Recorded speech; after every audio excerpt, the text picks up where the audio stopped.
نحمدہ ونصلی علی رسولہ الکریم اما بعد فاعوذ باللہ من الشیطان الرجیم بسم اللہ الرحمن الرحیم رب اشرح لی صدری ویسر لی امری واحلل عقدۃ من لسانی یفقہوا قولی رب زدنی علما اللہم فقہنا فی الدین رب یسر ولا تعسر وتمم بالخیر وبک نستعین۔ 66 ربکم الذی، رب تمہارا وہ ہے، یزجی، زا جیم واو، اس کا روٹ ہے سوار کا اونٹ چلانا، ہواؤں کا چلانا، بادلوں کو۔ یہ کون چلاتا ہے؟ تمہارا رب چلاتا ہے۔ یزجی چلاتا ہے، لکم الفلکا، تمہارے لیے فلکا کشتیوں کو، فی البحری سمندر میں، لتبتغوا تاکہ تم تلاش کرو، من فضلہ اس کے فضل سے۔ اب فضل کے نیچے لکھیے تجارت کا، یعنی کہ نفع ہو گیا، مال و دولت کو لاد کے لے کے جانا، اور یہ سارے بزنس وغیرہ جو ہوتے ہیں۔ انہو یقیناً وہ کانا ہے وہ، بکم تم پر، رحیمہ نہایت رحم کرنے والا۔ 66 لکھ لیں۔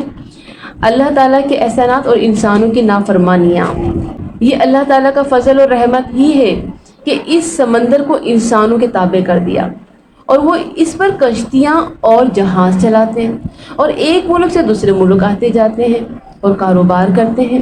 نیز اس نے ان چیزوں کی طرف رہنمائی بھی فرمائی جن میں بندوں کے لیے فائدے ہیں، یعنی کہ بزنس وغیرہ جو کیا جاتا ہے، جو تجارت وغیرہ کی جاتی ہے۔ اللہ فرماتا ہے اگر وہ ہواؤں کو روک دے تو تمہاری کشتیاں سمندر کے سینے پر کھڑی کی کھڑی رہ جائیں، یعنی اللہ کا فضل ہے۔ وہ چلے ہی نہ تو پتہ چلتا ہے کہ جو ہوا چلتی ہے وہ صرف بادل اڑا کے ہی نہیں لے کے جاتی، بلکہ کشتیوں کو بھی ایک جگہ سے دوسری جگہ لے جاتی ہیں۔ اور یہ کس کی طرف سے مدد آتی ہے؟ اللہ کی طرف سے آتی ہے۔ یہ اللہ کا کرم، اس کا فضل ہے کہ اس نے ایک ایسا بیلنس قائم کیا، ہر چیز کو تمہارے لیے اتنا سازگار اور مددگار بنایا کہ یہ عمل آسان ہو گیا۔ یہ سب کرنے والا تمہارا رب ہے۔ اور یہاں فضل تلاش کرنے کی بات کیا ہے؟ یعنی کہ رزق کو تلاش کرنا۔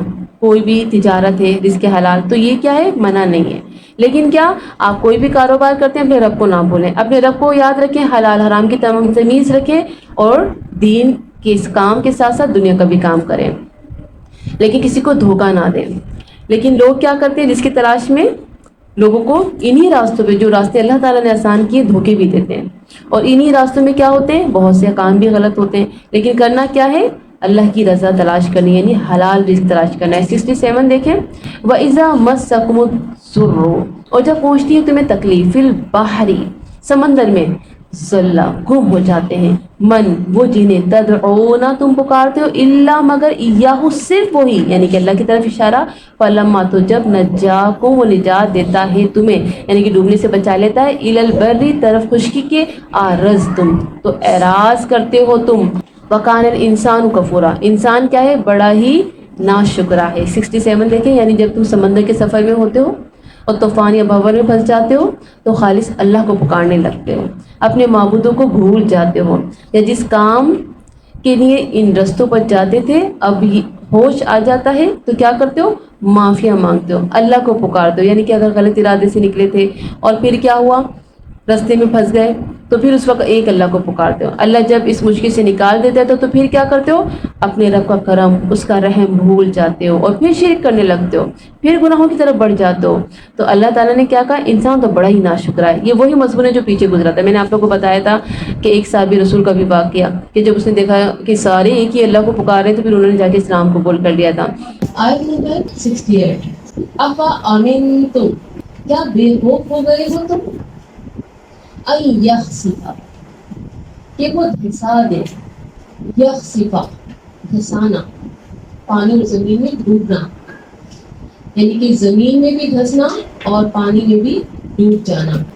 تو اللہ تعالیٰ فرما رہے کیا بے خوف ہو گئے تم کہ وہ دھسا دے، بکم تمہیں، جانب البری خشکی کی جانب، او یا یرسلا وہ بھیج دے، علیکم تم پر، حاسبا صادبا پتھر برسانے والی آندھی، حسب کہتے ہیں کنکری کو، حاسب وہ بادل جو صرف برف برسائیں، برف کس ہوتے ہیں؟ پتھروں کی طرح ایک دم ٹھوس، حاسب وہ آندھی جس میں پتھر کنکریاں اڑتے ہوئے گرے۔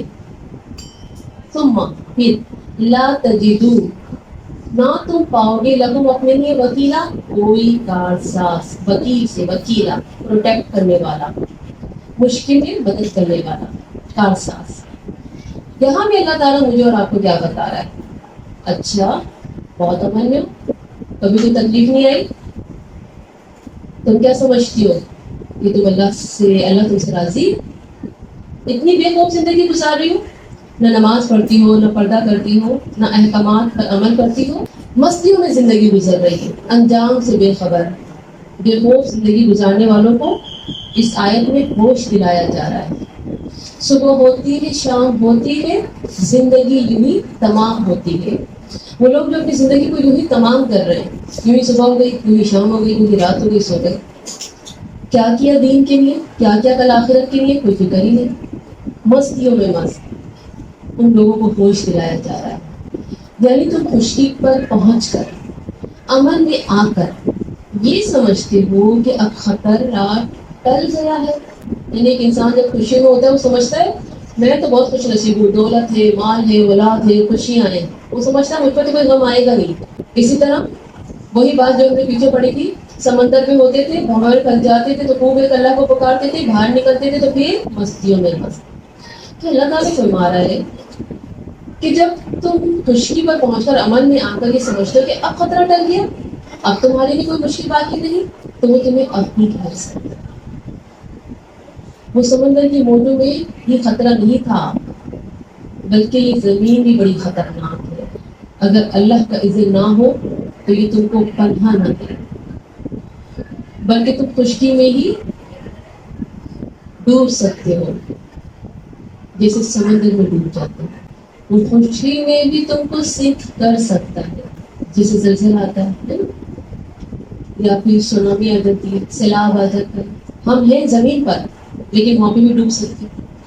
ہم سمندر کی موجوں میں گھبرا جاتے ہیں، اس وقت اللہ اللہ پکار لیتے ہیں، لیکن زمین پر آ کر سمجھتے ہیں کہ تو میرے قابو میں جی لیں، اللہ ہمیں یہ بتا رہا ہے۔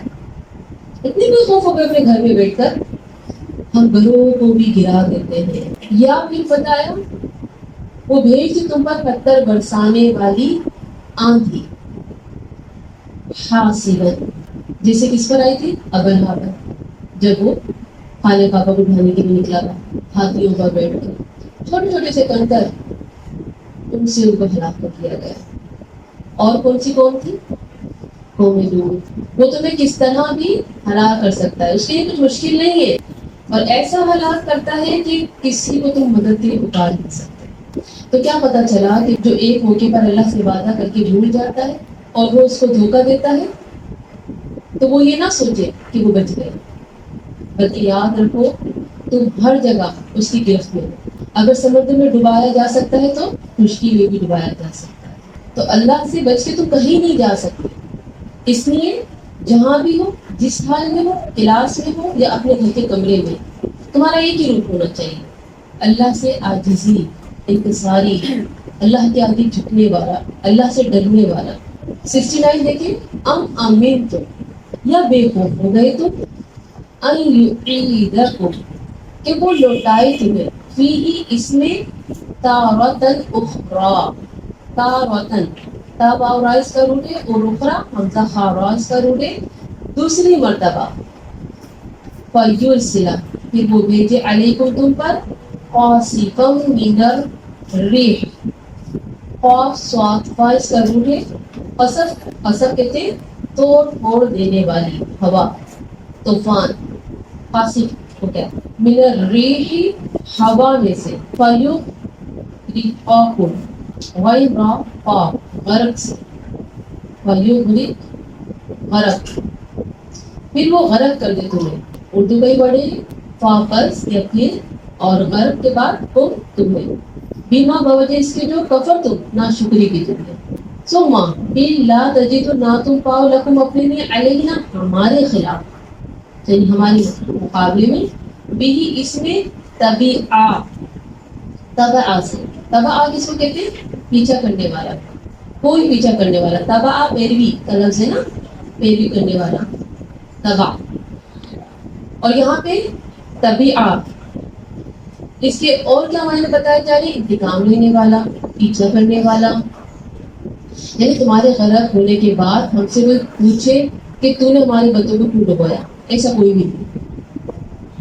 ہم جو کریں گے ہم سے کوئی پوچھنے والا نہیں ہے کہ تم نے یہ کیوں کیا، یہ بات بتائی جائے.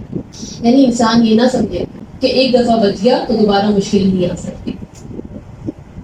ہم کیا ہوتا ہے شدید بیمار ہو جاتے، اٹھا نہیں جاتا، تکلیف اتنی کہ صحیح نہیں جاتی، لیکن ٹھیک ہو جاتے تو پھر وہی تکلیف میں کیا اللہ اللہ کو پکارتے ہو، گڑ گڑا کے اللہ جی بس ایک موقع چاہیے گا جی، اب تو دیکھیے گا کیسے کیسے اچھے اچھے عمل کروں گی، دین کی طرف آؤں گی. لیکن کیا صحت مند ہو گئے، اسپتال سے آ گئے، پھر وہی مسئلے، پھر وہی دنیا کی دو. تو یہاں پہ اللہ تعالیٰ نے یہی بتا رہے ہیں. یعنی انسان یہ نہ سمجھے کہ ایک دفعہ بچ گئے تو دوبارہ مشکل نہیں آ سکتی. اب مجھے اللہ کے آگے گڑگڑانے کی ضرورت نہیں ہے، بس اس وقت ضرورت تھی جب یہ پریشان تھی، بیمار تھی، مصیبت میں تھی.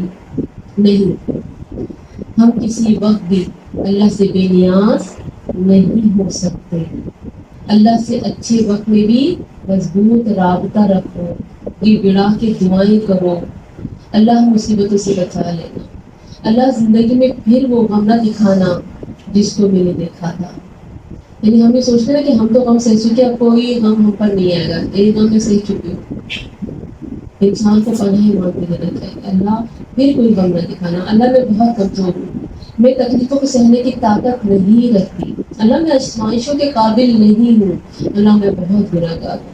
یعنی اچھا وقت آ گیا تو بھی آپ گڑگڑائیں، روئے اللہ کے آگے. کسی کو مصیبت میں دیکھیں تو دعائیں پڑھیں کہ اللہ جو مصیبتوں میں تکلیفوں میں اس کو مبتلا کیا ہے، اللہ تیرا شکر کہ تو نے مجھے نہیں کیا. اللہ میں تجھ سے امید رکھتی ہوں کہ تو مجھے کبھی نہ رکھے ایسی مصیبتوں میں. تو اللہ سے دعائیں مانگو، تو اللہ سے دعائیں مانگ کر انسان برے مقدر سے بچ سکتا ہے. اللہ تعالیٰ مصیبتوں سے بچا لیتا ہے. تمہیں ڈر نہیں لگتا وہ تمہیں واپس اسی جگہ لے جائے گا جہاں تمہیں پہلی دفعہ پکڑا تھا، تمہاری ناشکری، تمہاری شرک کی وجہ سے وہ تمہیں پھر وہی سزا دے سکتا ہے.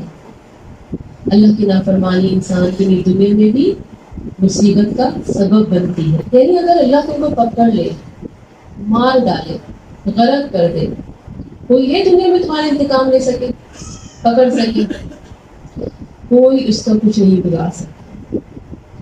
مثلا قوم سمود پر عذاب بھیجا، سب کو ختم کر دیا، کوئی تھا بچانے والے؟ اس سے کوئی انتقام نہیں لے سکتا، وہ سب سے زیادہ طاقتور ہے. اور دنیا میں کیا ہوتا ہے، کوئی کسی کو تکلیف پہنچاتا ہے تو جوابی کارروائی ہوتی ہے نا، کبھی وہ خود، کبھی خاندان والے، کبھی کوئی ملک دوسرے ملک سے انتقام لیتا ہے، بدلہ لیتا ہے کہ اس نے ہمارے ساتھی کے ساتھ ایسا کیوں کیا. لیکن جب اللہ کا معاملہ آ جائے تو پھر کوئی مددگار نہیں. اللہ فل اتھارٹی رکھتا ہے، اس کی قدرت کو جانو، پہچانو، اس کی اطاعت کرو، اسی میں کامیابی. ہم کہیں بھی چلے گئے، کہیں بھی، کسی بھی جگہ ہم اللہ کی پہنچ سے نہیں بھاگ سکتے، اس کی پکڑ سے نہیں بچ سکتے. پھر نافرمانی کر کے اس کو ناراض کر کے کیا فائدہ حاصل ہوگا؟ کچھ بھی نہیں، صرف اپنا خرابہ کرنا ہوگا. تو اس کو ناراض کر کے ہم کتنے دن آزادی کے دن گزاریں گے؟ آخر کار گرفت ہو کے ہی رہیں گے. تو اللہ کی ناراضگی سے ہمیں بچنا چاہیے کہ اللہ ہم سے ناراض نہ ہو جائے. تو لیسن کیا ہے؟ اللہ تعالیٰ کی نافرمانی انسان کے لیے دنیا میں بھی مصیبت کا سبب بنتی ہے اور آخرت میں بھی. ہم کہیں بھی چلے جائیں، ہم اللہ کی پہنچ میں پھر نافرمانی کر کے ہم کس سے چھپ رہے ہیں. یہ آیت نمبر 70 وَلَقَدْ. اب دیکھیں اللہ تعالیٰ کتنی زبردست ڈیٹیل ہمارے سامنے رکھتا ہے، قرآن کیسے کھول کھول کے رکھتا ہے، ہمیں کیسے قرآن کو پھینک پھینک کے پیش کرتا ہے، ہمیں سمجھانا چاہتا ہے، ہمیں سکھانا چاہتا ہے. اللہ نے ہمیں بتا دیا دیکھو نافرمانی کرو گے نا، بے خوف کی زندگی گزارو گے تو میری پکڑ سے نہیں بچ سکو گے. پھر اللہ تعالیٰ بتا رہا ہے دیکھو تو بہت خاص ہو، میں اس میں تمہیں کچھ کہنا چاہتا ہوں. وَلَقَدْ، اور البتہ تحقیق، کرمنا، عزت دی ہم نے، تکریم دی، کرمنا کرم سے، بنی آدم، بنی آدم کو، وحملناہم، اور سوار کیا ہم نے انہیں. حمل کا مطلب ہوتا ہے بوجھ، کسی پر بوجھ رکھا جاتا ہے، سوار کیا جاتا ہے، تو یہاں بھی میننگ سوار کرنے آئیں گے. فی البر خشکی میں، والبحری اور سمندر میں. اچھا فی البر سوار کیا ہم نے انہیں خشکی میں یعنی گھوڑے اونٹ خچر وغیرہ، اور والبحری یعنی کہ کشتی جہاز وغیرہ. ورزقناہم اور رزق دیا ہم نے انہیں من الطیبات پاکیزہ چیزوں سے یعنی کہ نفیس حلال چیزوں سے. وفضلناہم اور فضیلت دی ہم نے انہیں بنی آدم کو علی کثیر ممن کثیر تعداد پر ان میں سے جو خلقنا پیدا کیے ہم نے بنی آدم کو بہت سے فضیلت دی. اس کی بات ہو رہی تفضیلا وزادلام بڑی فضیلت دینا. اب بات ہے اشرف المخلوقات کی.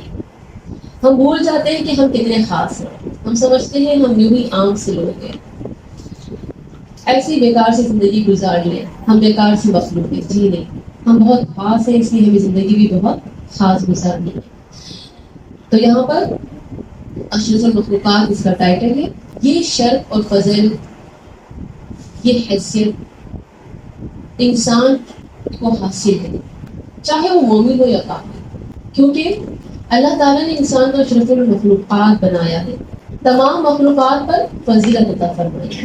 یہاں فضیلت کی دو خاص بات بتائی اور ایک عام. خاص بات کہ ہم نے ان کو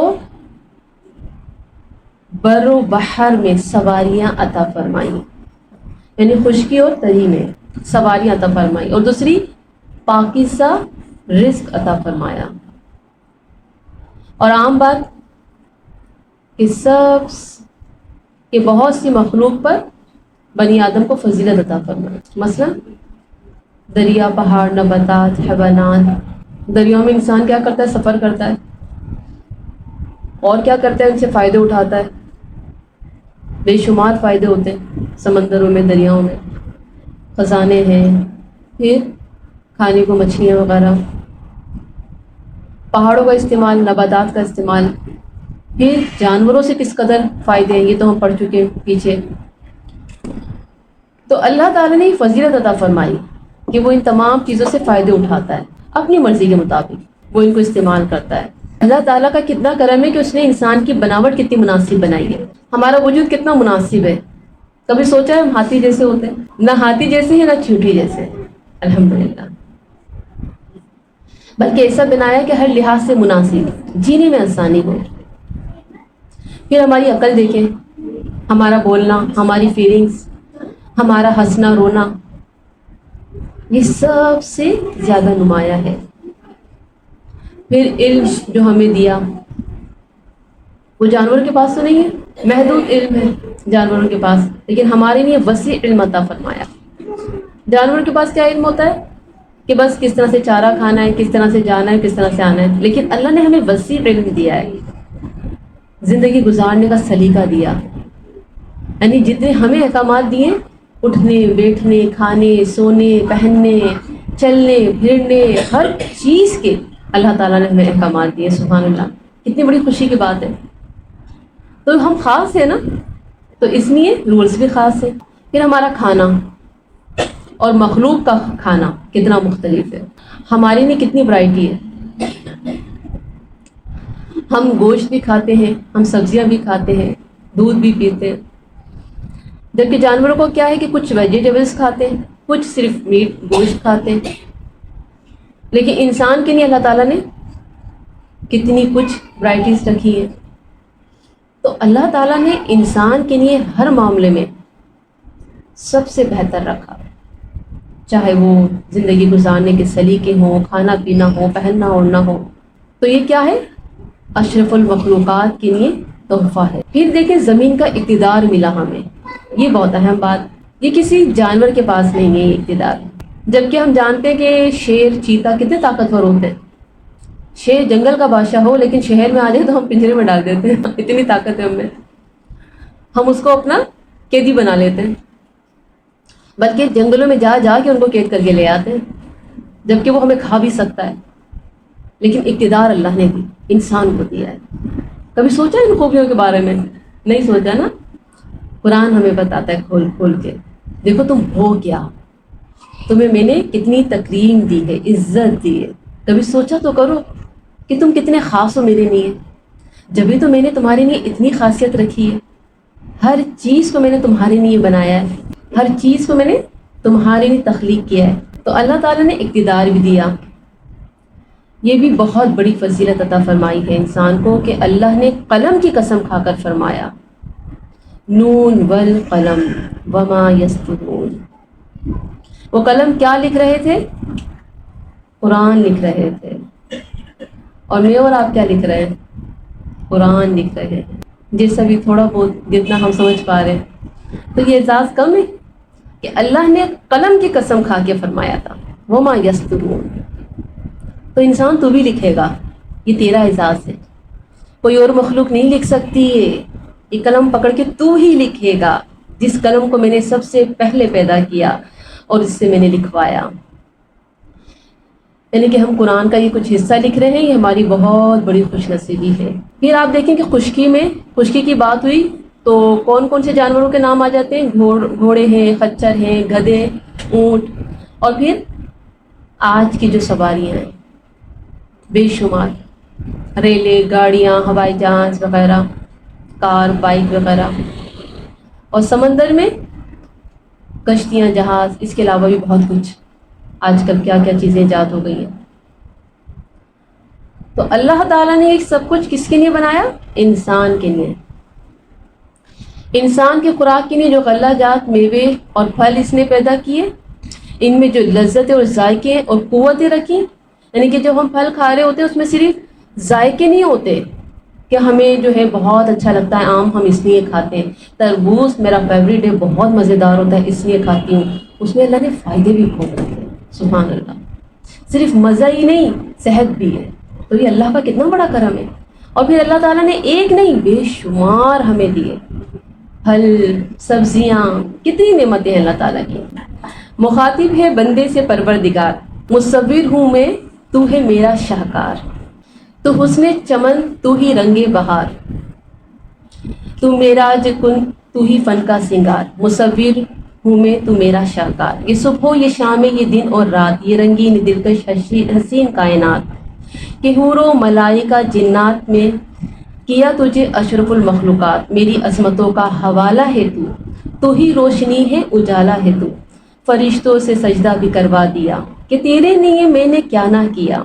فلک کا تجھے شامیانہ دیا، زمین پر تجھے آب و دانہ دیا. ملے آبشاروں سے بھی تجھے حوصلے، پہاڑوں سے دیے تجھے راستے. یہ وادی ہوا، یہ شمس و قمر، یہ موجے رواں، یہ کنارہ بھنور.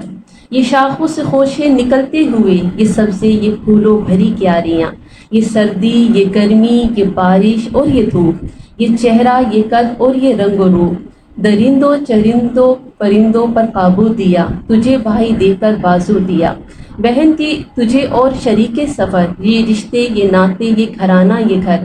تجھے اولاد بھی دی اور دیے والدین، یہ عقل و ذہانت، یہ شعور و بصر. یہ بستی، یہ صحرا، یہ خشکی اور تری. اور اس پر یہ کتاب ہدایت بھی دی، نبی بھی اتارے، شریعت بھی دی. غرض کہ سب کچھ ہے تیرے لیے، بتا کیا کیا تو نے میرے لیے. یعنی آپ یہ دیکھیں کہ جتنی بھی ابھی ہم نے لائنز پڑھی ہیں، ہم نے ابھی پیچھے یہ آیتیں نہیں پڑھی. سب کچھ اللہ تعالیٰ نے جیسے سجدہ بھی کروا دیا. اللہ تعالیٰ نے یہ تمام جو چیزیں ابھی پہاڑوں کی بھی ہم نے پڑھی، وادیوں کی بھی پڑھی ہم نے، بھنور کی بھی اور شاخوں کی بھی اور سبزوں کی بھی، پھر انسان کی بناوٹ کی بھی. یعنی اتنی ڈیٹیل جو بھی ہم لوگ پڑھتے ہوئے آ رہے ہیں وہ پوری اس شاعری میں اس نے لکھی. کتنی زبردست بات ہے کہ اللہ تعالیٰ نے واقعی اتنا کچھ ہمارے لیے کیا. ہم کیا کر رہے ہیں اس کے لیے؟ ہم کیا کرتے ہیں؟ ہم اپنے اگر صبح شام دیکھیں تو ہمیں پتہ چلے ہم تو صرف اپنے لیے جیتے ہیں. در حقیقت جس نے اتنا کچھ ہمیں دیا ہے، ہمیں صرف اس کے لیے جینا چاہیے. ہمیں کیا کہنا چاہیے؟ ہم تو جیتے ہیں اس لیے کہ تیرا نام رہ جائے. تو اس کا لیسن کیا ہے؟ خاص لوگوں کی خاص ذمہ داریاں ہوتی ہیں. میں اشرف المخلوقات ہوں، کیا میں اس کا حق ادا کر رہی ہوں؟ احسان کا بدلہ احسان ہوتا ہے. میرے رب نے مجھ پر بڑے احسان کیے ہیں، مجھے احسان فراموش نہیں بننا. مجھے قرآن کلاس کا حصہ بننا ہے تاکہ مجھے اپنے رب کا قرب حاصل ہو. میں اپنے رب سے اس رب کا مجھے تعارف حاصل ہو. مجھے پتہ تو چلے میرا رب مجھ سے کتنی محبت کرتا ہے، میرے رب نے مجھے کتنی نعمتیں عطا فرمائی ہیں. تو یہ ہمیں کیسے پتہ چلتا ہے؟ قرآن سے پتہ چلتا ہے. آگے کی آیت بھی بہت کچھ سیکھنے والی ہے. 71 یوما جس دن ندعو ہم بلائیں گے دعا سے کلا سب اناسم لوگوں کو بھی امامہم ساتھ ان کے اماموں کے. اب اماموں کے نیچے لکھے ہیں لیڈرز، پیشوا، قائد، پیغمبر، اور اعمال نامہ بھی لکھیے گا کیونکہ بعض لوگ اس کی تفسیر کرتے ہیں اعمال نامے پر. اچھا یہاں پہ جو ایک بات ہے سمجھنے کی کہ کل میں کس امام کے ساتھ اللہ کے سامنے حاضر کی جاؤں گی. در حقیقت ہمارے امام تو اللہ کے نبی صلی اللہ علیہ وسلم ہے نا، ہم تو اپنے پیغمبر کے ساتھ حاضر کیے جائیں گے. لیکن آپ جس کے ساتھ حاضر کیے جائیں گے اس کی ایک شرط ہوتی ہے، اطاعت. جس کی آپ اطاعت کرتے ہیں، جسے آپ محبت کرتے ہیں، کل آپ اسی کے ساتھ ہوں گے. لیکن جب میں اپنی زندگی کی طرف دیکھتی ہوں تو مجھے تو لگتا ہے کہ میرے امام میری خواہشات ہیں. مجھے لگتا ہے میرے امام میری اولاد ہے. مجھے لگتا ہے میرے امام میرے خاندان والے، یہ دنیا والے ہیں. میں تو ان کے لیے جیتی ہوں. تو یہاں پہ ہمیں رک کے سوچنا ہوگا کہ کل میرا امام کون ہوگا. وہی جس کو آج میں نے اپنا امام مانا. فمن تو جو کوئی اوتیا دیا گیا کتابہ کتاب اپنی بیمینہ اپنے دائیں ہاتھ میں. یمینہ اصحاب الیمین، یہ کون لوگ ہیں؟ دنیا میں اللہ کے احکامات کو ماننے والے اور آخرت میں سرخرو ہوں گے. فاولئک تو یہی لوگ ہیں یقرؤون جو پڑھیں گے، قرات یقرؤون کتابہم کتاب اپنی، ولا اور نہ یظلمون فتیلا وہ ظلم کیے جائیں گے دھاگے برابر. فتیلا فاتالام فتیل، فتیل برابر، یعنی فتیل کہتے ہیں بٹی ہوئی رسی، ذرہ برابر وہ دھاگا جو 2 انگلیوں میں پکڑ کر بٹا ہوا ہوتا ہے. معمولی سی چیز کو بھی فتیل کہا جاتا ہے، حقیر چیز. کھجور کی گٹلی پر جو چھوٹے سے دھاگا ہوتا ہے اس کو بھی فتیل کہا جاتا ہے. اس ساری میننگ سیکھ لیجئے گا. 71 ہمارا انجام کیا ہوگا، یعنی قیامت کے دن تمام انسان حساب کے لیے بلائے جائیں گے. یہ سب آئیں گے اپنے امام کے ساتھ. امام کے کئی معنی ہیں. لیڈر جو بھی کوئی ہمارا لیڈر ہے. ہمارے لیڈر کون ہے؟ محمد صلی اللہ علیہ وسلم. اگر ہم سچے معنوں میں ان کو اپنا لیڈر مانتے ہیں، زبان سے تو سب کہتے ہیں اللہ کے نبی سے ہم بہت محبت کرتے ہیں، زبان سے کہہ بھی دیا لا الہ تو کیا حاصل. زبان سے تو سب کہتے ہیں ہم مسلمان ہیں، کیا واقعی ہم مسلم ہیں؟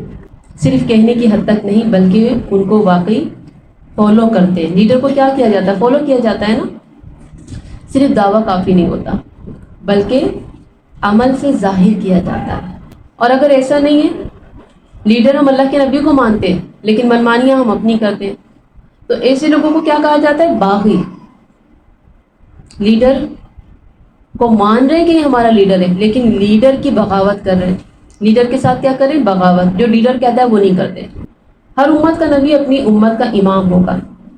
اگر قوم نے نبی کی بات مانی ہوگی تو قوم نبی کے ساتھ ہوگی. اگر قوم نے نبی کے علاوہ کسی اور کی بات مانی، جیسے قوم فرعون نے فرعون کی بات مانی، تو وہ قوم فرعون کے ساتھ ہوگی. قرآن میں ہے کہ وہ آگے آگے آئے گا اور اپنی قوم کے ساتھ جہنم میں گرا دیا جائے گا. دنیا میں بھی کیا ہوا تھا؟ یہی ہوا تھا. آگے آگے فرعون اور اس کے پیچھے پیچھے اس کے فالوورز تھے، اس کو فالو کرتے ہوئے جا رہے تھے. کیا ہوا؟ سب سمندر میں ڈوب گئے. ایسے ہی کل قیامت کے دن اس کے ساتھ جہنم میں جائیں گے. تو ہمیں دیکھنا ہے کہ ہم کس کو فالو کر رہے ہیں. بہت اہم نکتہ ہے یہ. زندگی میں ہر معاملے میں، چاہے خوشی ہو، غم ہو، کوئی بھی معاملہ ہو، ہم کس کو فالو کر رہے ہیں. تو ہر کسی کو اس کے لیڈر کے ساتھ بلایا جائے گا. جیسے آل محمد آ جائیں یہ حکم ہوگا. سورہ یاسین 12 میں آتا ہے ہر چیز کو ہم نے امام مبین میں گن گن کر لکھ دیا ہے. یہ یعنی امام مبین اعمال نامے کو کہا. اس لیے بعض مفسرین کہتے ہیں یہاں امام سے مراد نامہ اعمال ہے. ٹھیک ہے، نامہ اعمال بھی لکھوایا نا میں نے اس کی میننگ. تو دونوں رائے لکھے. اسی رائے کو امام ابن کثیر اور امام شوکانی نے ترجیح دی ہے اور آگے آیت اس کی وضاحت کر رہی ہے. اور دونوں بھی، یعنی پیغمبر کے ساتھ اعمال نامہ لے کر آئیں گے، یعنی کہ دونوں بات بھی اگر ہم لیں، مفسرین کی دونوں رائے بھی ہیں کہ اپنے لیڈر کے ساتھ آئیں گے، یعنی کہ آل محمد آتے ہیں تو محمد صلی اللہ علیہ وسلم بھی ہوں گے اور لوگوں کے ساتھ ان کے اعمال نامے بھی ہوں گے. تو یہ بات جو ہے زیادہ قابل قبول ہے، کیونکہ ہر امت اپنے نبی کے ساتھ ہوگی. اب بات ہے کہ جن کے ہاتھ میں یعنی کہ کتاب اعمال نامہ دائیں ہاتھ میں دیا گیا، وہ اپنی کتاب پڑھنے لگیں گے. اسی طرح جن کے اعمال نامے اچھے ہوں گے وہ لوگوں کو کہیں گے آؤ پڑھو میری کتاب، دیکھو میرا رزلٹ کارڈ کتنا اچھا آیا ہے. اب یہاں پہ جو بات ہے نا، تو اچھے اعمال کی بات ہو رہی ہے، بھی یمینہ، اپنے دائیں ہاتھ میں.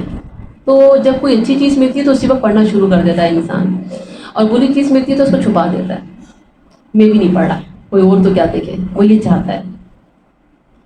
سوچیں میری اور آپ کی کتاب کیسی ہوگی، اور اس کا پتہ کیسے چلے گا؟ میرے اور آپ کی صبح شام جیسے گزر رہی ویسی کتاب ہوگی. میری صبح کب ہوتی ہے؟ میں فجر میں اٹھتی ہوں یا 8 بجے اٹھتی ہوں، بچوں کو اسکول بھیجنے کے وقت پر اٹھتی ہوں. اکثر خواتین فجر کی فکر نہیں کرتی لیکن فکر کرتی ہیں بچوں کو ٹائم سے اسکول بھیجنا ہے، 7 بجے اٹھتی ہیں. تو مجھے دیکھنا ہے کہ میری صبح کب ہوتی ہے، میں اللہ کے لیے اٹھتی ہوں یا اپنی اولاد کے لیے اٹھتی ہوں. تو میری صبح شام بتائیں گے کہ میری کتاب کیسی ہے، میرا انجام کیا ہوگا، وہ دکھانے کے قابل ہے بھی یا نہیں. ہمیں اپنی کتاب کل پڑھنی ہوگی، اس دن سے پہلے ہم آج اپنی کتاب پڑھ لیں. جو غلطیاں ہوئی ہیں ان کو مٹا دیں. کیسے مٹیں گی غلطیاں؟ جو ہم پیچھے غلطیاں کر کر آئے ہیں وہ غلطیاں کیسے مٹیں گی؟ غلطی مٹانے کا ذریعہ کیا ہے؟ ہاں، اپنی نیکیوں سے اپنے گناہوں کو مٹا دو، نیکیاں کرو، استغفار کرو، تو پھر کیا ہوگا؟ غلطیاں مٹ جائیں گی. تو اگر میری زندگی کی کتاب میں میری غلطیاں ہیں تو مجھے مٹانی ہوگی آج سے اور ابھی سے. اسی وقت سے مجھے عہد کرنا ہے کہ مجھے اپنی ساری غلطیاں مٹانی ہے، تاکہ جب میرا اعمال نامہ میرے ہاتھ میں آئے تو میں خوش ہو جاؤں. فتیل کی بات ہوئی، اس جھلی یا دھاگے کو کہتے ہیں جو کھجور کی کنڈلی میں ہوتا ہے. اس کی مثال اس نے دی کہ جو بھی کتاب میں لکھا ہوگا اس کے مطابق جزا اور سزا ہوگی. فتیل برابر کسی پر ظلم نہیں ہوگا بلکہ انصاف ہوگا. سزا کا ہونا ظلم نہیں بلکہ جس کے ساتھ زیادتی کی تھی یہ اس کا بدلہ ہے. یعنی فتیل کا جو لفظ آیا ہے نا وہ اسی لیے آیا ہے کہ انسان کے ساتھ ایسا انصاف ہوگا، انسان کے ساتھ ایسا انصاف ہوگا کہ ایک باریک دھاگے کے برابر بھی ناانصافی نہیں کی جائے گی. اب دیکھیں 72، ومن، اور جو کوئی کانا ہے فی ہذہ اعمیٰ، اس دنیا میں اندھا. اس کو ہائی لائٹ کریں. یہ کون ہے؟ اصحاب الشمال، جو اندھے ہیں، دنیا میں اندھے بنے رہنے والے لوگ آخرت میں بھی اندھے ہوں گے. فی ہذہ اعمیٰ، دنیا تو بہت اچھی جانتے ہیں، دنیا میں تو بڑے کامیاب ہیں، دنیا میں تو بڑے پڑھے لکھے مانے جاتے ہیں، لیکن آخرت کے معاملے میں فرصت ہی نہیں ہے. آئی ڈونٹ گیٹ ٹائم، صاف کہہ دیتے. دین کے معاملے میں پیچھے رہ جاتے ہیں، اندھے بن جاتے ہیں. انہیں دین کے راستے میں بہت مشکلات نظر آتی ہیں. سوری میں نہیں آ سکتی، سوری میں نہیں پڑھ سکتی. لیکن دنیا کے معاملے میں انہیں بہت ہوشیاریاں، بہت سمجھداریاں، بڑا فہم ہے. تو اللہ تعالیٰ ایسے لوگوں کو اعمیٰ کہتا ہے، اندھا. فہوا، تو وہ پھر آخرت میں اعمیٰ، اندھا ہوگا. عمیٌ سے اعمیٰ، اندھا. اعمیٰ جو ہے زیادہ اندھا کے نہیں آتا ہے، عمیٌ اندھا ہوتا ہے. وَأَضَلُّ، اور سب سے زیادہ بھٹکا ہوا، سبیلا، راستے سے. اللہ اکبر. اعمیٰ، اندھا سے مراد دل کا اندھا ہونا. آنکھوں کا تو اندھا ہے لیکن آنکھوں سے وہ دیکھتا ہے، اسے سب نظر آ رہا ہے، کہاں قرآن کلاس ہوتی ہے اور کہاں سیل لگی ہوئی ہے، لیکن دوڑتا کہاں ہے؟ جہاں سیل لگی ہوتی ہے. برانڈیڈ چیزیں بھائی 50% ہے، اس کے لیے بہت ٹائم ہے، بڑی ہمت ہے، بڑا حوصلہ ہے. اعمیٰ، وہ دیکھتا ہے جو اس کا دل چاہتا ہے، جو دیکھنا چاہیے. اس وقت مجبوریاں آڑے آ جاتی ہیں، کبھی بیماریاں تو کبھی مشکلات.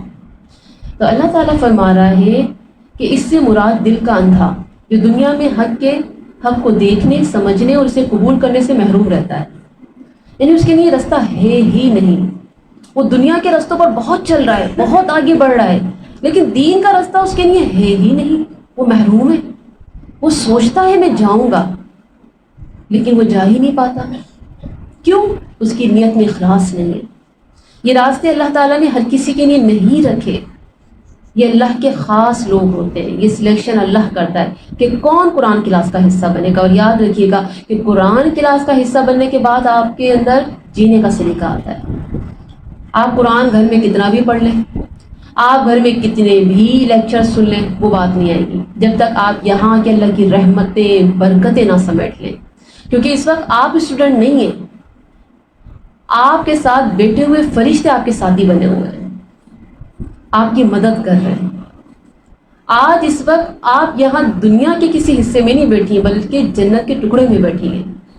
یہ 2 دن کیا ہوتے ہیں؟ جنت کے ٹکڑے. آپ الحمدللہ اس وقت جنت کے ٹکڑے میں بیٹھی ہیں. تو سوچیں عام طور پر رہنا اور اس کلاس میں آ کے بیٹھنا کتنا فرق ہے. اس وقت آپ کی بیماریاں بھی جانے والی ہیں، غم بھی جانے والے ہیں، تکلیفیں بھی جانے والی ہیں. یہاں آ کے لگتا ہے نہ کوئی غم تھا نہ کوئی تکلیف تھی، انسان بھول جاتا ہے. وقتی طور پہ دل میں سکون آتا ہے نا. قرآن ہے ہی ایسی چیز، ایسا مرہم ہے. انسان ساری الجھنوں سے نجات حاصل کر لیتا ہے. کیوں؟ کیونکہ یہاں پر فرشتے بیٹھے ہیں آپ کے دائیں بائیں آگے پیچھے، اور وہ آپ کی نیکیاں لکھ رہے ہیں. اور کتنی نیکیاں لکھ رہے ہیں؟ بے شمار لکھ رہے ہیں. کہ جبرائیل کہتے ہیں کہ ان نیکیوں کو میں نے گننا چاہا لیکن میں گن نہ پایا. آسمان سے زمین تک فرشتوں کے بھرمار ہے، اور اللہ اس وقت اہتمام کر کے آسمان پر بالکل ایسے ہی بیٹھے ہیں. یہ تو میری اور آپ کی گناہ گاروں کی مجلس ہے نا. اللہ نے اوپر فرشتوں کو بٹھایا ہے. آؤ جیسے یہ بیٹھے ہیں ایسے تم بھی بیٹھ جاؤ. آ جاؤ جیسے یہ مجھ کو یاد کر رہے ہیں میں ان کو یاد کروں گا. سوچے تو صحیح، یہ کوئی چھوٹا احساس ہے آپ کو یہاں پر آ کے بیٹھنا. اس وقت اللہ آسمانوں پہ آپ کا نام پکار رہا ہے. یہ میری کیسی بندیاں ہیں، یہ مجھ سے کیسی محبت کرنے والی ہیں. فرشتوں پر اللہ تعالیٰ فخر کر رہا ہوگا، دیکھو یہ ہے میری بندیاں، یہ میرے قرآن سے اتنا پیار کرتی ہیں، یہ میرے ذکر سے اتنا پیار کرتی ہیں. سوچے تو صحیح، آسمانوں پر آپ کا نام لیا جا رہا ہے. کتنی اعزاز کی بات ہے. تو اللہ تعالیٰ کیا فرما رہے ہیں؟ وہ لوگ جو دنیا میں لگے رہتے ہیں، دنیا کے جھمیلے، دنیا کے مصروفیات، اللہ ان کے لیے حق کے راستے گم کر دیتا ہے، انہیں محروم کر دیتا ہے. وہ آخرت میں بھی ایسے ہی محروم رہیں گے اور اللہ کے فضل و کرم کو حاصل نہ کر سکیں گے جیسے کہ وہ دنیا میں حاصل نہیں کر سکے، اور وہ دنیا میں اپنی مصروفیات میں جھکے رہے. اللہ تعالیٰ کہتا ہے کہ کل قیامت کے دن وہ اندھے اٹھائے جائیں گے. آنکھ کا اندھا اگر اس کے اندر ایمان ہے تو وہ بہت سے بیناؤں سے بھی اچھا ہے. جیسے کس کا نام ذہن میں آ رہا ہے؟ عبداللہ بن ام مکتوم، جن کی خاطر اللہ تعالیٰ نے کیا کیا تھا؟ آیت نازل فرما دی تھی. کتنے بڑے اعزاز کی بات ہے. آنکھوں سے نابینا تھے نا، لیکن اللہ کے یہاں بہت خاص تھے. تو آنکھوں سے نابینا ہونا یہ محرومی نہیں ہے، بلکہ دلوں کا اندھا ہونا یہ محرومی ہے. اللہ یہ بات ہمیں یہاں سمجھا رہے ہیں. حدیث میں آتا ہے اللہ جس سے اس کی 2 پیاری چیزیں لے لے اس کے لیے اس کے بدلے میں جنت لکھ دیتا ہے. یعنی اللہ تعالیٰ اگر کسی کی کوئی نعمتیں چھین لیتا ہے نا، آنکھیں ہوں یا وہ سننے کی صلاحیت نہیں ہوتی یا بولنے کی صلاحیت نہیں ہوتی یا اس کے اندر کچھ ایسی بیماری ہے وہ ذہنی طور پر حاضر نہیں ہو پا رہا یا وہ معذور ہے یا کوئی بھی ایسی کمی، اللہ تعالیٰ کہتا ہے میں دنیا میں اگر اسے محروم کر دیتا ہوں تو اس کے بدلے میں جنت میں لکھ دیتا ہوں. یعنی وہ محروم نہیں رہے گا کل قیامت کے دن.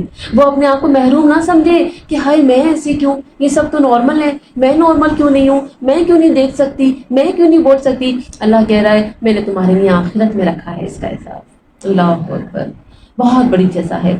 لیکن اصل مشکل کہاں ہے؟ جو آنکھیں رکھ کر اندھے ہوں وہ دل کے اندھے ہوتے ہیں. سورہ حج 46 میں آتا ہے آنکھیں اندھی نہیں ہوتی بلکہ یہ دل جو سینوں میں ہے اندھے ہو جاتے ہیں. تو یہاں کس اندھے کی بات کی جا رہی ہے؟ جو دل کا اندھا ہے، جس کو اللہ کی نعمتیں نظر نہیں آتی. جو شخص دنیا میں خدا کو نہیں پہچان سکتا، اس کی نعمتوں کے جلووں کو محسوس نہیں کر سکتا، وہ آخرت میں بھی اس کی نعمتوں سے محروم رہے گا. جو دنیا میں اپنے رب کو نہیں پاتے، نعمتیں نہیں پاتے، اس کے جلوے نہیں پاتے، وہ سب سے بڑی کون سی نعمت سے محروم رہیں گے؟ اب آپ بتائیں گی؟ اللہ کے دیدار سے۔ اللہ اکبر، سوچے تو صحیح کتنی بڑی محرومی ہے یہ ہیں؟ جو دین سے محروم رہ گیا، جو قرآن سے محروم رہ گیا، جو اللہ کے ذکر سے محروم رہ گیا، جو ہدایت سے محروم رہ گیا، یہ تو محرومی ہے بہت بڑی، لیکن کل قیامت کے دن جس نے اپنے رب کے چہرے کا دیدار نہ کیا، کتنی بڑی محرومی ہوگی، کتنا بڑا یہ غم ہوگا ان لوگوں کے لیے کہ وہ آسمان کی طرف دیکھیں گے رشک بہی نظروں سے کہ ہائے کاش کہ ہم اس جنت میں ہوتے جہاں رب تیرا دیدار ہوگا۔ ہم نے کیا پڑھا تھا کہ اللہ کا دیدار تو ایسا ہوگا کہ جنت کی نعمتوں کو بھول جائیں گے۔ اللہ مجھے اور آپ کو اپنا دیدار نصیب فرمانا۔ اللہ ہم سب آپ کو دیکھنا چاہتے ہیں، اللہ جی ہم آپ کے چہرے کا دیدار کرنا چاہتے ہیں۔ رب کائنات ہم سے وہ عمل کروا لیجئے کہ ہم اس جنت میں جائیں جہاں پہ انبیاء کرام ہوں، صدیقین، شہداء ہوں، صحابہ کرام ہوں، اور سب سے بڑھ کر آپ کا دیدار ہو۔ تو یہاں بیٹھ کے ہم ایسی دعائیں کرتے ہیں، تو آپ کو پتہ ہے نا اس وقت دعاؤں پر آمین کون کہہ رہا ہے؟ آپ، صرف آپ نہیں، فرشتے کہہ رہے ہیں۔ اللہ اکبر، تو پھر کیوں نہیں دیدار کرائے گا اللہ؟ ضرور کرائے گا۔ جو آج غیب کے پردوں میں اللہ کو نہیں دیکھ سکتا، وہ کل جب سارے پردے ہٹ جائیں گے وہ اللہ کو دیکھنے کے قابل نہیں رہے گا۔ اللہ اکبر، استغفر اللہ الایمان والحدیث۔ اللہ کی معرفت ہی ہے جو انسان کی فطرت کے اندر آخری گہرائی تک پیوست ہو جاتی ہے، پھر اس کا مظاہرہ غم اور خوشی میں ہی ایمان دکھائی دیتا ہے۔ بہت اہم بات ہے یہ ایمان ہوتا ہے، ایمان کا لیول ہوتا ہے جو خوشی بھی دکھاتا ہے کہ انسان خوشی کے وقت بھی لمٹ کراس نہیں کرتا، وہ بس یہ دیکھتا ہے کہ میرے رب کی رضا کیا ہے، وہ خوشی میں پاگل نہیں ہوتا کہ بس میری زندگی، میری شادی، میری خوشی، میرے بچے، نہیں نہیں نہیں، وہ صرف یہ دیکھتا ہے میرا رب۔ یہ ایمان کا لیول ہوتا ہے۔ پھر غم ہو جائے تو بھی وہ یہی دیکھتا ہے کہ میرا رب، بچی چلی گئی، میرا رب، اس کا فیصلہ۔ تو یہ ایمان کا لیول ہوتا ہے۔ تو 71 72 کل قیامت کے دن ہمارا انجام کیا ہوگا، ہماری کتاب کیسی ہوگی، ہمارا لیڈر کون ہوگا، ہم اندھے ہوں گے یا بینا؟ یہ سوال اپنے اندر پیدا کریں۔ اس سوال کا جواب آپ کا دل دے گا۔ حق ہمارے سامنے آئے تو اسے قبول کرنا ہے، آنکھیں بند نہیں کرنی۔ تو پڑھ رہی ہیں تو اس دعا کے ساتھ پڑھا کریں، اللہ جی پڑھ تو بہت پیارا پیارا رہی ہوں، اللہ جی عمل کرنے والا بنا دیجیے گا۔ اللہ پڑھنے والے پڑھانے والے بہت ہیں دنیا میں، اللہ عمل کرنے والے لوگ نظر نہیں آتے، اللہ تو ہم سے عمل کروا لے۔ آیت نمبر 73 دیکھیے، وَإِنْ، اور بے شک، قَادُوا، وہ قریب تھے، لَيَفْتِنُونَكَ، فاتا نون فتن سے، فتنہ، البتہ وہ فتنے میں ڈالیں آپ کو۔ یہ جو ہے نا ہائی لائٹ کر دیجیے گا، ہماری ایمان کی کمزوری یہاں پر ہوتی ہے، فتنے میں ڈالیں آپ کو۔ یہاں پہ بات کس کی طرف ہے؟ اللہ کے نبی صلی اللہ علیہ وسلم سے کہا جا رہا ہے، وَإِنْ كَادُوا لَيَفْتِنُونَكَ، البتہ وہ فتنے میں ڈالیں آپ کو، یعنی اہل مکہ کی طرف اشارہ ہے۔ عن الذی، اس سے جو اوحینا وحی کی ہم نے الیک کا طرف آپ کے، لتفتریا، تاکہ آپ گھڑ لائیں۔ یہ کس سے نکل رہا ہے؟ افطرا سے، جھوٹ، فارا یا اس کا روٹ ہے، علینا ہم پر، غیرہ سوائے اس وحی کے۔ ایسے ہی ہوتا ہے نا، سمجھ میں آ رہی ہے کیا ہے؟ یعنی دنیا کی رسم و رواج، دنیا کی دوڑ، دنیا کے معاملات، تو ہم کیا کرتے ہیں؟ ان کے ساتھ شامل ہو کے ان چیزوں کو فروغ دیتے ہیں، اور یہ چیزیں ہم کو فتنے میں ڈال دیتی ہیں۔ ہم کیا کہتے ہیں؟ کچھ نہیں ہوتا، بہن کی خوشی ہے نا، جانا تو پڑے گا، اس کے بچے کا پہلا 1 سال ہے، پہلا وہ اس کی برتھ ڈے ہے، دیکھو خوشی تو ہے نا، کوئی بات نہیں، وہ خوش ہو جائے گی میرے جانے سے، ہم چلے جاتے ہیں۔ یہ ہم کیا کر رہے ہوتے ہیں؟ ہم اس چیز کو فروغ دے رہے ہوتے ہیں، ہم بتا رہے ہوتے ہیں ٹھیک ہے سب کر لو، ذرا سا ایک قدم بڑھا لینا برائی کی طرف، اس برائی کو عام کرنا ہوتا ہے۔ اب یہاں پہ دیکھیں آگے اللہ تعالیٰ نے کیا فرمایا، وَإِذًا لَاتَّخَذُوكَ، اور تب ضرور بنا لیتے ہیں آپ کو خلیلا، دلی دوست۔ بات دل پہ جا کے لگتی ہے، اس وقت سب کیا کہتے ہیں؟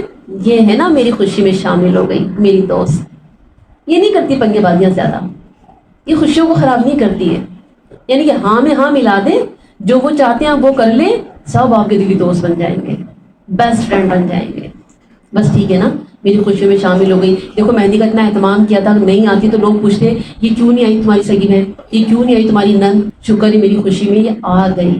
تو پھر کیا ہوتا ہے, ہر کوئی اس سے راضی ہوتا ہے. راضی کس سے نہیں ہوتے لوگ, جو حق کے لیے کھڑے ہو جاتے ہیں. اس کا تو کام ہی ہے خوشیوں کو خراب کرنا. تو یہاں پہ بہت اہم بات بتائی جا رہی ہے اللہ کے نبی صلی اللہ علیہ وسلم کے ذریعے ہمیں. اب یہاں پہ اللہ کے نبی صلی اللہ علیہ وسلم کے لیے کیا آزمائش تھی. 73 کا لکھے, قوموں کی سازش اور اللہ کا طریقہ. 77 تک یہ ٹاپک چلنے کی بات ہے. اس لیے لکھیں کہ ابن عباس کہتے ہیں کہ امیہ بن خلف, ابو جہل بن حشام اور کچھ دوسرے قریش کے سردار جمع ہوئے اور رسول اللہ صلی اللہ علیہ وسلم کے پاس آئے اور کہا, اے محمد صلی اللہ علیہ وآلہ وسلم, تم ہمارے معبودوں کو ذرا ہاتھ لگا دو, ہم سب تمہارے مذہب میں داخل ہو جائیں گے. اب دیکھیں, ہم جیسے سے کوئی کہتا نا, ہم کہتے ہیں کوئی بات نہیں, ہاتھ تو لگا دیتی ہوں. بہت اہم نقطہ ہے یہاں پہ سیکھنے کے لیے. حضور صلی اللہ علیہ وسلم کو اپنی قوم کا مسلمان ہونا دل سے مطلوب تھا. یعنی اللہ کے نبی حریص تھے نا کہ بس یہ ایمان لے آئیں, یہ سب مسلمان ہو جائیں. اس لیے دل میں کچھ نرمی پیدا ہوئی, ارادہ نہیں کیا, ہلکی سی نرمی پیدا ہوئی کہ ہاتھ ہی لگانا اس بارے میں. تو اس پر فوراً آیت نازل ہو گئی. یعنی انبیاء کی شان ہوتی ہے کہ اللہ تعالیٰ انہیں بچا لیتا ہے. انبیاء ہیں, پیغمبر ہیں, ان کا اعزاز ہے. تو اللہ نے یہ آیت نازل فرما دی کہ اس کے ذریعے کیا ہوگا, فتنے پھوٹ پڑیں گے کہ وہ آپ کو برگشتہ کر دیں گے اس چیز سے جو ہم نے آپ کی طرف وحی سے بھیجی ہے. یعنی کہ اللہ کے احکامات, اللہ کی توحید, تاکہ تو ہم پر وہ چیز گھڑے جو اس کے سوا ہے. یعنی کہ جھوٹ جو ہم نے آپ پر نازل کی, یعنی جو نازل کی اس کی جگہ جو نازل نہیں کی اسے آپ ہماری طرف منسوخ کر دیں. اور پھر لوگ کیا سمجھیں گے کہ یہ اللہ کی طرف سے. یعنی نبی کا صرف ایک ہاتھ لگا دینا آنے والی قوموں کے لیے یہ بات ثابت ہو جاتی کہ اللہ کے نبی نے ہاتھ لگایا تھا. اور پھر لوگ کیا کریں گے, سجدے کریں گے, کہ اللہ کے نبی سے ثابت ہے. تو روک دیا فوراً کہ ایسا نہ کرنا. ہمیں بھی روکا جا رہا ہے کہ یہ سوچ کے مت جایا کرے کیا ہو گیا, مس گیدرنگ ہے تو شادی میں چلی جاؤں, سگا رشتہ ہے.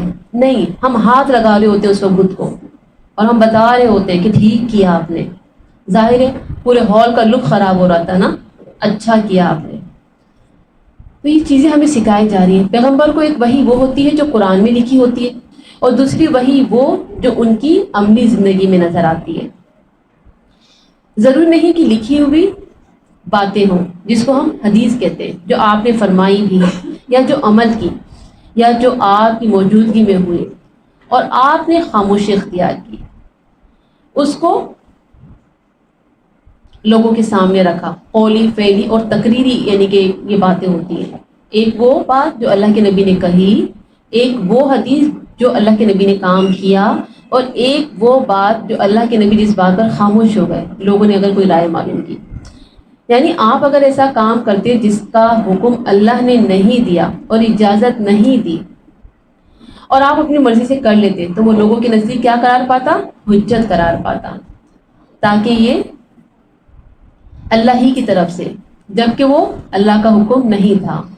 اب دیکھیں یہاں پہ جو ہے کس قدر احتیاط کی ضرورت ہے جو ہمیں بتائی جا رہی ہے. وَإِذَا لَاتَّخَذُوكَ خَلِيلًا, اب آپ ان کی خواہشات پوری کرتے تو وہ کیا کرتے, آپ کو اپنا دوست بنا لیتے. اور جب دوست بنا لیا جاتا ہے تو پھر کیا ہوتا ہے, آگے مزید منمانیاں کروائی جاتی ہیں. چلتا ہے نا اتنا, آپ نے یہ بھی تو کیا تھا, یہ بھی کر لیں, کیا ہو گیا, مہندی میں آ گئی تھی نا تو کیا ہو گیا, اب برتھ ڈے میں بھی آ جائیں. اسی کی اماں کی شادی میں آئی تھی نا, مائیوں میں بھی آئی تھی, مہندی میں بھی آئی تھی, اب بچے کی جو ہے برتھ ڈے اس میں بھی آ جائیں. تو یہ پھر چیزیں بڑھتی چلی جاتی ہیں کہ باقی جب میں گئی تھی تو اب کیا آبجیکشن, اتنا تو چلتا ہے. پھر وہ چیزیں بڑھتی ہی چلی جاتی ہیں, پھر ایسی دوستی ہو جاتی ہے. تو اللہ تعالیٰ نے کیا فرمایا, قریب تھا کہ آپ کو یہ لوگ اپنی بات کی طرف مائل کر لیتے, اور آپ اگر ان کی بات مان جاتے تو یہ آپ کو پکا دوست مان لیتے. تو کس قدر احتیاط کی ضرورت ہے. ہر معاملے میں فیصلہ کرتے ہوئے اللہ اور رسول کے احکامات کو دیکھا جائے کہ ہمارا رب اس بارے میں کیا کہتا ہے, وہ راضی ہے یا نہیں, 74 دیکھیں، ولولا، اور اگر نہ ہوتا، ان یہ کہ، ثبتنا کا، ہم ثابت قدم رکھتے آپ کو، ثابتا اس کا روٹ ہے، یعنی کہ اللہ تعالیٰ اپنے نبی سے فرما رہے ہیں کہ آپ مائل ہو جاتے تو ہمیں کتنا احتیاط کی ضرورت ہے. اب یہاں پہ اللہ نے ثابت قدم رکھا، اور اگر نہ ہوتا یہ کہ ہم ثابت قدم رکھتے آپ کو، لقد البتہ تحقیق، کتا، کاف واو دال، قریب تھے آپ، تر کنو، کس سے نکل رہا ہے یہ لفظ؟ رکن سے، را کاف نون. رکن کس کو کہتے ہیں؟ جیسے اسلام کے رکن کے بارے میں بات ہوتی ہے نا، پلر آف اسلام، کسی چیز کا مضبوط پہلو، اس کی میننگ کہ آپ جھک جاتے. تو رکن کے بارے میں لکھیں کسی چیز کا مضبوط پہلو جس سے طاقت حاصل کی جائے، عزت، قوت. اور پلر کے لیے بھی استعمال ہوتا ہے رکن کا لفظ، اس لیے پلر کے لیے استعمال ہوا ہے. ارکان اسلام جسے کہتے ہیں، اسلام کا مضبوط حصہ. اگر کسی کی زندگی میں ان کی پابندی نہیں تو گویا دین کی بنیاد ڈھہ گئی. پلر آف اسلام ہے، اگر آپ نے وہ نہیں مانی تو آپ کے ایمان کی بنیاد ڈھہ گئی. الیہم طرف ان کے، شیئن کچھ، قلیلا تھوڑا سا، گناہ چھوٹا نہیں ہوتا، یہ بتایا جا رہا ہے. اللہ تعالیٰ فرما رہا ہے اگر ہم آپ کو ثابت قدم نہ رکھتے تو آپ ان کی طرف مائل ہو جاتے. اب آپ کہیں گے کہ اللہ نے ان کو تو ثابت قدم رکھ دیا، مجھے کیوں نہیں رکھتا اللہ تعالیٰ؟ میں کیوں بہک جاتی ہوں؟ اللہ اپنی مدد میری نہیں کیوں نہیں بھیجتا؟ اللہ نے اپنے نبی کی نہیں مدد بھیج دی. جب انسان اپنے رب سے مدد مانگتا ہے ہر لمحہ اپنے ایمان کی حفاظت کے لیے، تو اللہ اس کی ہر لمحہ ایمان کی حفاظت کرتا ہے. میں اور آپ کیا واقعی اپنے رب سے مانگتے ہیں یہ دعائیں کہ اللہ ہماری ایمان کی حفاظت کرنا، اللہ مجھے کلاس کے لیے استقامت کے ساتھ رکھنا، کبھی بھی میں یہ راستہ نہ چھوڑوں؟ کیا میں کہتی ہوں کہ اللہ تعالیٰ مجھے 5 ٹائم کا ہمیشہ نمازی بنا کے رکھنا، اللہ تعالیٰ مجھے تہجد کا ہمیشہ نمازی بنا کے رکھنا؟ یعنی مانگنا پڑتی ہے یہ راستے، یہ ایسے نہیں مل سکتے. آپ ایسی تہجد نہیں پڑھ سکتی، آپ ایسی پردہ نہیں کر سکتی، یہ مانگنا پڑتی ہیں یہ چیزیں اللہ سے گڑ گڑا کے. اور سب سے زیادہ مانگنے والے تو اللہ کے نبی تھے، انبیاء کرام تھے، جبھی تو اللہ تعالیٰ اپنی مدد بھیجتا تھا ان کے لیے. اللہ میرے اور آپ کی بھی مدد بھیج سکتا ہے اگر میری اور آپ کی بھی ایسی عاجزی ہو. اللہ کے نبی نماز پڑھتے تھے تو پیر سوج جایا کرتے تھے، اتنا روتے تھے، اتنا روتے تھے کہ گویا ایسا لگتا تھا کہ ہانڈی جوش مار رہی ہے، ایسی آوازیں آتی تھی. میری اور آپ کی نماز کیا ہوتی ہے؟ ابھی کھڑے اور ابھی ختم، ٹکرے مار رہے ہوتے. کیسے اللہ کی مدد آئے گی؟ ہمارا مانگنے میں اور ان کے مانگنے میں بڑا فرق ہے. تو اللہ تعالیٰ نے ان کو ثابت قدم رکھا ان کے مانگنے کی وجہ سے. اللہ کے نبی سب سے زیادہ کون سی دعا پڑھتے تھے؟ ہاں پڑھتی ہیں آپ لوگ، یا مقلب القلوب ثبت قلبی علی دینک. بہت قیمتی دعا ہے، بہت قیمتی. کبھی بھی کچھ غلط ارادہ ذہن میں آ بھی گئے نا، یہ ثابت قدمی، یہ دعا آپ کو اس گناہ سے بچا لے گی. تو اللہ کے نبی دعا مانگتے تھے، جبھی تو اللہ نے ان کو ثابت قدم رکھا. تو اللہ تعالیٰ کیا فرماتے ہیں؟ اگر ہم آپ کو ثابت قدم نہ رکھتے تو آپ ان کی طرف مائل ہو جاتے. اور شیطان تو یہی چاہتا ہے، کیونکہ شیطان نے تو یہ وعدہ کیا تھا. لیکن اللہ نے آپ کو ان کافرین اور شیطان سے بچایا اور آپ ذرا بھی نہ جھکے. تو اللہ تعالیٰ سے آپ بھی دعا کر لیجیے اور میں بھی دعا کرتی ہوں اللہ ہماری بھی ایمان کی حفاظت فرمانا، حیا کی حفاظت فرمانا. اللہ ہم بھی کبھی شیطان کے جال میں پھنسنے نہ پائیں. یا رب کائنات ہم تیری اطاعت کریں اور تیری راہ پر ہمیشہ استقامت کے ساتھ چلتے رہیں. آیت نمبر 75 دیکھیے. اذن تب، اذن لا ازقناک، البتہ چکاتے ہم آپ کو، ذوق سے، ازقنا چکنا، ٹیسٹ کرنا، ضعف الحیات، دگنا عذاب زندگی کا. یہ جو ضعفہ کا جو لفظ ہے نا، اس کو ہائی لائٹ کریں. دگنا، کیوں دگنا؟ حیاتی زندگی کا، وضعف المماتی اور دوہرا موت کا. اللہ اکبر. ثم پھر، لا تجدو نہ آپ پاتے، لکا علینا نصیرا اپنے لیے ہمارے خلاف کوئی مددگار. کتنی خاص بات اللہ تعالیٰ یہاں فرما رہے ہیں، اور یہ بات ہم نے پیچھے بھی ڈسکس کی تھی. یعنی اگر آپ ان کی بات مان کر ان کو خوش کرنے کے لیے ان کی طرف مائل ہو جاتے تو ہم آپ کو دنیا اور آخرت کا دگنا عذاب دیتے. دگنا کیوں؟ وہ تو اللہ کے محبوب پیغمبر تھے، جن سے زیادہ محبت کرتے ہیں انہیں تو معاف کر دیا جاتا ہے. میرے بچے، میرے لاڈلے، ہم تو یہی کہتے ہیں نا، میرے بچے میں تو سکون معاف ہے، کوئی بات نہیں. دوسرے کا کوئی کچھ کر لے پھر دیکھیں بھائی وہ ایسی ہے، اس کے بچے بگڑے ہوئے ہیں، سنتے ہی نہیں ہیں، اور اپنا بچہ کتنا بگڑا ہے وہ نظر ہی نہیں آتا. ہم لوگ ایسی محبتیں کرتے ہیں. اللہ کی محبت کا انداز یہ رہتا ہے. اللہ کہتا ہے اے نبی آپ ہمارے یہاں بہت خاص ہیں، بہت اہم ہیں، محبوب دو عالم ہیں، رحمت للعالمین ہیں، لیکن اگر آپ مسٹیک کرتے ہیں تو آپ کو دگنا حساب کیا جائے گا. کیوں؟ اس لیے کہ جس کی جزا بڑی ہے اس کی سزا بڑی ہے. اللہ اکبر. جس کی جزا بڑی ہے اس کی سزا بڑی ہے. اللہ نے ماں کو جو اعزاز دیا ہے نا وہ بہت بلند ہے. ایک ماں، اس کا رول. اور پھر اللہ کے نبی نے کیا کہا 3 بار، تیری ماں کا تجھ پہ سب سے زیادہ حق، تیری ماں کا تجھ پہ سب سے زیادہ حق. ماں اگر غلط ہے تو یاد رکھیں بچوں کو تو اتنی سزا نہیں ملے گی جتنی ماں کو ملے گی. کیوں؟ ایک ماں نسل سنوارتی بھی ہے اور ایک ماں نسل بگاڑتی بھی ہے. اللہ نے اگر مجھے اور آپ کو اعزاز دیا ہے نا بہت زیادہ کہ ہمارے قدموں کے نیچے اللہ نے جنت رکھ دی، تو یاد رکھیں اللہ کہتا ہے کہ جزا جیسی سزا ویسی. اولاد نیکی کی طرف ہے، ماں ہے کہ اس کی مستی ختم نہیں ہو رہی، اس کے فیشن ہی ختم نہیں ہو رہی، اس کی بے پردگی ختم نہیں ہو رہی، اس کی دنیا داری ختم نہیں ہو رہی، پھر کیا ہوگا؟ ایک اولاد پھر نیکی کی طرف آ رہی لیکن ماں نہیں سنبھال رہی. میں نے آپ کو کل کلاس میں، پچھلی کلاس میں کیا بتایا تھا؟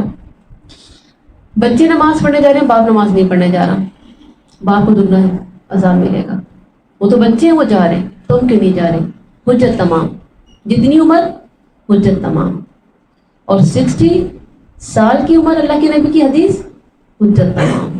اب تو کوئی رعایت نہیں، ختم. بہت سخت امتحان. تو یہاں پر کیا ہے؟ جس کی جزا بڑی اس کی سزا بھی بڑی. مثلا ازواج مطہرات کے لیے بھی قرآن پاک میں آتا ہے اے نبی کی بیویوں جو تم میں سے کسی کھلی بے حیائی کا ارتکاب کرے اس کو دگنا عذاب دیا جائے گا. عام کے لیے 1 گنا اور خاص کے لیے 2 گنا عذاب. رتبہ بڑا تو پھر گناہ پر سزا بھی بڑی. جیسے قوم کے لوگ اگر کوئی گناہ کرتے ہیں تو ان کی سزا کم ہے، لیکن ایک لیڈر اگر گناہ کرتا ہے، بے ایمانی کرتا ہے، اس کی سزا دگنی ہے. چھوٹے شخص کا گناہ بھی چھوٹا، بڑے شخص کا گناہ بھی بڑا. تو اس سے معلوم ہوا کہ سزا قدر و منزلت کے مطابق ہوتی ہے. سمجھ میں آ گئی ہوگی ہے نا یہ بات؟ آیت نمبر 76. وَإِنْ اور بے شک کادو وہ قریب تھے کہ لَيَسْتَفِزُّونَكَ فَزَّ اس کا روٹ ہے البتہ وہ قدم اکھاڑ دیں آپ کے، یعنی ثابت قدمی میں کمی کرنا. اس کی میننگ ہے من الارض زمین میں، لیخرجونک تاکہ وہ نکال دیں آپ کو، منہا اس سے، واذا لا یلبثون اور تب نہ وہ ٹھہرتے، خلافک بعد آپ کے، الا مگر قلیلا تھوڑا سا. اب یہاں پہ کیا ہے؟ اور بے شک وہ قریب تھے کہ البتہ وہ قدم اکھاڑ دیں آپ کے. اب یہ شیاطین، یہ دنیا دار لوگ کیا چاہتے ہیں کہ آپ کے قدم رک جائیں. بس بہت پڑھ لیا، اتنے سپارے ہو گئے نا، 15 ہو گئے، آدھا قرآن پڑھ لیا، بہت ہے، آرام سے بیٹھ جاؤ. میاں جی کہہ دیتے ہیں کیا تمہاری زندگی کوئی تبدیلی تو مجھے نظر آ نہیں رہی ہے، کیا کرو گی جا کے؟ گھر میں بیٹھو بس. تو تبدیلی ضروری ہے. تبدیلی لائیں گے تو میاں جی کیا بولیں گے؟ دوبارہ بھی پڑھنا، بہت اچھی ہوتی جا رہی ہو، بڑی میری فرمانبردار ہو گئی ہو. تو یہاں پر یہ بات سمجھائی جا رہی ہے کہ قدم اکھاڑ دیں گے یہ دنیا والے، یہ دنیا دار. کیا کہیں گے کہ بس بہت ہو گیا، اب بہت تم نے اپنی من مانی کر لی، بہت دین پر عمل کر لیا، اب بس کافی. گھر میں بھی آن لائن کلاسز ہوتی ہیں وہ لے لو. تو اللہ تعالیٰ یہاں پہ ہمیں بہت زبردست بات سکھا رہے ہیں. پہلے تو ہم اس کی تفسیر کی طرف چلتے ہیں. 76 لکھے، یعنی آپ صرف جس مشن پر، جس کام میں لگے ہوئے ہیں، یہ وہ کام چھڑوا دیتے, آپ کی استقامت کو کمزور کر دیتے, آپ کے قدم اکھاڑ دیتے, اس سرزمین مکہ سے نکال دیتے, یعنی آپ کے مشن کو رکوا دیتے اور پھر اس زمین سے بھی نکال دیتے. پھر اللہ تعالیٰ فرماتا ہے کہ کیا نہ رکتے بلکہ مزید ایسی فرمائشیں کرتے ہی رہتے, آپ کو نہ صرف آپ کے مشن سے ہٹاتے بلکہ مکے سے ہی نکال دیتے. ابھی تو یہ ہاتھ لگانے کا کہہ رہے نا, کل کو ان کی کوئی اور ڈیمانڈ ہوتی, کوئی اور تقاضا ہوتا. یعنی اگر وہ آپ کو مکہ سے نکال لیں گے تو سن لو اے اہل مکہ کہ تم بھی نہ رہ سکو گے. یہ جو آیت ہے نا, لا یلبثون خلافک الا قلیلا, اس کو ہائی لائٹ کیجیے گا. نہ وہ ٹھہرتے بعد آپ کے مگر تھوڑا سا. اس کا مطلب کیا ہے؟ جو کسی کو تکلیف دیتا ہے خود بھی سکون سے نہیں رہ سکتا, یہ یاد رکھیے گا. جو کسی کو کوئی تکلیف دیتا ہے تو اس پر بھی وہ تکلیف لازمی آئے گی. اب اگر یہ اہل مکہ آپ کو یہاں سے نکال دیتے تو پھر کیا ہوتا, یہ بھی نہ رہ پاتے یہاں پر. اگر وہ آپ کو مکہ سے نکال لیں گے تو سن لو اہل مکہ کہ تم بھی نہ رہ سکو گے. اصل میں یہ لوگ آپ کو پکڑ کر خود نکالتے ہیں تو ان کی شامت آ جاتی ہے, کیونکہ جب نبی نکالا جائے تو کیا ہوتا ہے, عذابات آتے ہیں اور پھر کیا ہوتا ہے, قومیں ختم ہو جاتی ہیں, مٹ جاتی ہیں. لیکن انہوں نے اللہ کے نبی کو ہاتھ پکڑ کے نہیں نکالا تھا, دھکے دے کے نہیں نکالا تھا. آپ یہ جانتی ہیں نا کہ اللہ کا حکم آیا تھا کہ ہجرت کیجیے. اگر یہ آپ کو نکالتے تو پھر ان پر بڑی شامت آتی, بڑا عذاب آتا. اگر یہ اپنے منصوبے کے مطابق آپ کو مکے سے نکال دیتے تو زیادہ دیر نہ رہ پاتے, عذاب الہی کی گرفت سے بچ نہ پاتے. تو یاد رکھیں, جو انسان جس کے ساتھ جیسا کرتا ہے اللہ تعالیٰ پھر بدلہ بھی لیتا ہے. اگر آج کسی کے ساتھ غلط کیا جائے گا, کسی کو تکلیف دی جائے گی, تو اللہ تعالیٰ کہتا ہے تھوڑا سا مہلت ہے, ابھی تھوڑا سا انتظار کر لو, لیکن بدلہ ضرور ہے. لا یلبسون خلافک الا قلیلا, تم بھی نہیں رہو گے ان آسانیوں میں. تم نے دوسروں کی آسانیاں چھینی, دوسروں کی خوشیاں چھینی, دوسروں پر الزامات لگائے, دوسروں کو تکلیفیں دی, بس تھوڑی ہی دیر ہے, وہ سب تم پر پلٹ کے آنے والا ہے. پھر اللہ تعالیٰ فرماتا ہے سنت من قد, طریقہ ان کا جنہیں تحقیق اور سلنا بھیجا ہم نے قبل کا, آپ سے پہلے, میں رسولنا, اپنے رسولوں میں سے, ولا اور نہ تجدو, آپ پائیں گے, لسنتینا, اب ہمارے طریقے میں, تحویلا, کوئی تبدیلی, لسنتینا تحویلا, اس کو ہائی لائٹ کریں. اللہ تعالیٰ کیا فرما رہے ہیں اس آیت میں؟ 77, یہ دستور پرانا چلا آ رہا ہے جو آپ سے پہلے رسولوں کے لیے بھی قائم تھا, کہ جب ان کی قوموں نے انہیں اپنے وطن سے نکال دیا یا انہیں نکلنے پر مجبور کر دیا تو پھر وہ قومیں بھی اللہ کے عذاب سے محفوظ نہ رہیں. یہ طریقہ قوموں کا رہا تو اللہ کی بھی سنت تھی اور ہے. جو قومیں اپنے پیغمبر کو اپنے ملک سے نکال دیتی ہیں تو وہ جینے کا حق کھو دیتی ہیں. تو اللہ فرما رہا ہے ہمارے اس دستور میں کوئی تبدیلی نہ پائے گا. یعنی جب پیغمبر آتے تھے تو یہ اس وقت کا اللہ کا دستور, اور آج جو بھی اللہ کے دین کا کام کرنے والوں کے خلاف کھڑے ہوتے ہیں, اللہ کے دین کا کام کرنے والوں کی مخالفت کرتے ہیں, ان کے راستوں پر رکاوٹیں ڈالتے ہیں, تو اللہ کی بھی سنت ہے, اللہ ان سے بدلہ لیتا ہے. یہ آج بھی اللہ کی سنت ہے, اللہ اپنے بندوں کی مدد کرتا ہے. تو یہاں پر بات ہو رہی ہے اللہ کے نبی صلی اللہ علیہ وسلم کی. چنانچہ اہل مکہ کے ساتھ بھی یہی ہوا کہ رسول اللہ صلی اللہ علیہ وسلم کی ہجرت کے 1.5 سال بعد ہی میدان بدر میں وہ عبرتناک ذلت و شکست سے دوچار ہوئے, اور 6 سال بعد 8 ہجری میں مکہ ہی فتح ہو گیا. اور اس ذلت کی بنا پر وہ کافرین سر اٹھانے کے قابل ہی نہ رہے. یعنی جتنی بھی سازشیں کرنی ہے، جتنی بھی مخالفت کرنی ہے، جتنی بھی چالیں چلنی ہے، اللہ ہے. اللہ سب دیکھ رہا ہے کہ کون اس کے دین کے خلاف کام کر رہا ہے، کون اس کے توحید کے خلاف کام کر رہا ہے، کون ہے جو توحید والوں کا دشمن بنا بیٹھا ہے. اللہ کافی ہے. تم اپنی چالیں چلو، اللہ کی تدبیر سب سے اوپر ہے اور اللہ بہترین تدبیر کرنے والا ہے. اللہ کو کوئی ہرا نہیں سکتا. اللہ سب سے بڑا ہے. اللہ ایک ہے. اللہ وحدہ لا شریک ہے. اس کا کوئی شریک نہیں، اس جیسا کوئی طاقتور نہیں. تو وہی غالب آنے والا ہے. تو لیسن دیکھیے 73, 74, 75, 76 اور 77 کا. قومیں کتنی بھی سازشیں کر لیں، اگر اللہ سے رابطہ مضبوط ہے تو یہ اللہ کی سنت ہے، وہ سازشوں کو ناکام کر دیتا ہے. یعنی زندگی میں کوئی بھی معاملہ ہو، آپ کے گھریلو معاملات ہیں، خاندانی معاملات ہیں، کوئی کتنی بھی آپ کے خلاف سازشیں کر رہا ہے، آپ یہ یاد رکھیں کہ اللہ سب دیکھتا ہے. اگر آپ صحیح ہیں تو اللہ کافی ہے. اللہ سب بہتر کر دے گا. لوگوں کی باتوں میں نہیں آنا. ہر معاملے میں فیصلہ کرتے وقت اللہ اور رسول کا فیصلہ معلوم کرنا ہے، من مانی نہیں کرنی. یہ بات ہمیں خاص طور پہ سوچنا ہے. ہر جگہ یہ نہیں سوچنا میرا یہ فیصلہ ہے، بس میں نے کہہ دیا نا یہ بات ماننا پڑے گی، میں تمہاری اماں ہوں نا. بس آپ اماں بعد میں ہیں، پہلے رب ہے. اس رب نے ہی آپ کو اماں بنایا ہے. تو آپ اپنا فیصلہ اپنی اولاد پر بھی نہیں تھوپ سکتے.